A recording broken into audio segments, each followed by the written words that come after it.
Hello বন্ধুরা, তোমরা সবাই কেমন আছো? আমি অনেক ভালো আছি, সুস্থ আছি। তো আজকে আমি বানাচ্ছি আমের টক ঝাল মিষ্টি কি বলবো সেটাকে চাটনি।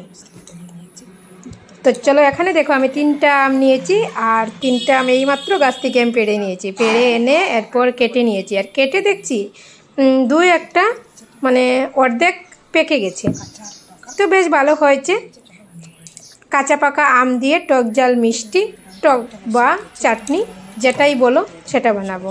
তো চলো, প্রথমে আমি তেল দিয়ে দিলাম পরিমাণ মতো, আর এরপর তেলটা যখন গরম হয়ে যাবে তখন এর মধ্যে আমি দিয়ে দেবো শুকনো লঙ্কা, আর দিয়ে দেবো আমি এখানে একটু সরষে। এটাকে এখন আমি একটু ভেজে নেব কালো করে। তো দেখো ভেজে নিয়েছি, আর এখন আমি কেটে রাখা আমগুলি দিয়ে দেব।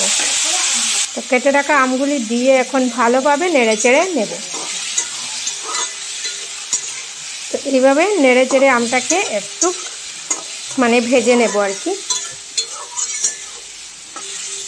তো এখন আমি আমের মধ্যে দিয়ে দেব হলুদের গুঁড়ো পরিমাণ মতো, আর দিয়ে দেব আমি এখানে লবণ। তো হলুদ গুঁড়ো দিয়ে একটু ভালোভাবে নেড়ে চেড়ে নিলাম। তো পরিমাণ মতো এখন আমি লবণ দেব। তো দেখো, যেহেতু এই গাছের আমটা এতটা টক তোমাদেরকে কি বলবো, তাই আমি 2 চামচ ভরে ভরে লবণ দিলাম। তো এতটা টক আম তো কাঁচা খাওয়া যায় না, এই জন্য ভাবলাম এইভাবে চাটনি বা টক বানিয়ে খেয়ে নিই। এখন আমি পরিমাণ মতো গুড় আর চিনি দিয়ে দিলাম। গুড় আর চিনি দিলে কিন্তু টেস্ট একটু বেশি হয়।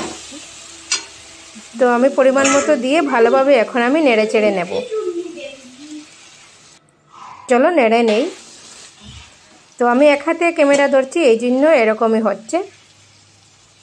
তো ভালোভাবে আমি নেড়ে তোমাদেরকে দেখাচ্ছি কীরকম হচ্ছে। আর আমটা যেহেতু একটু পাকা আছে কাঁচা আছে, তাই দেখতে ভীষণই সুন্দর লাগছে। তো ভালোভাবে নেড়ে চেড়ে এরপর পরিমাণ মতো জল দিয়ে দিলাম। জল দিয়ে এখন ভালোভাবে এটাকে আমি রান্না করে নেব। চিনিটা গলবে আর গুড়টাও গলবে, আর দেখতে খুব সুন্দর লাগবে, আর আমটাও এদিকে একদম সিদ্ধ হয়ে যাবে। তো এইভাবে আমি অনেকক্ষণ রান্না করে নেব। তো চলো রান্না করে নিই।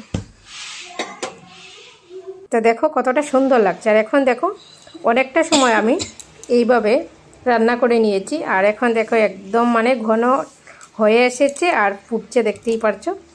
তো তোমাদেরকে আমি দেখাবো আমটা কতটা সিদ্ধ হয়েছে। মানে দেখতে আস্ত লাগছে, কিন্তু এটা একদম গলে গেছে।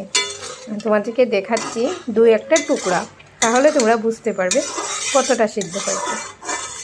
আর এত সুন্দর একটা সেন্ট বেরিয়েছে কি বলবো, আমার শুধু খেতে মন চাইছে। তো দেখো এরকমই হচ্ছে। তো আরও 2-1 মিনিট রান্না করে এরপর আমি নামিয়ে নেব। তো এইভাবে তোমরাও জাল দিতে থাকবে। তো দেখো দেখতে কতটা সুন্দর লাগছে, আর তোমাদেরকে দেখাচ্ছি দাঁড়া। এই দেখো এরকম করলে কিন্তু আমের টুকরাগুলো একদম গলে যাচ্ছে। তো দেখো দেখতেই পারছো। আর এইভাবে টক ঝাল মিষ্টি কাঁচা পাকা আমের চাটনি বা আচার খেতে কিন্তু ভীষণই ভালো লাগে। তোমরা কারা কারা ভালোবাসো অবশ্যই জানিও। তো দেখো এখন কিন্তু একদম হয়ে এসেছে। তো একদম মানে ঠিকঠাক। এখন আমি আগুনটা নামিয়ে নেব।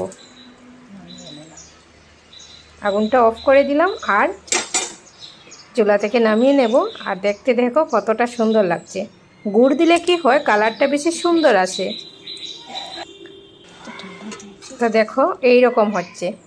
এখন কিন্তু ঠান্ডা হয়ে গেছে। তো দেখো খুবই সুন্দর। টাটা।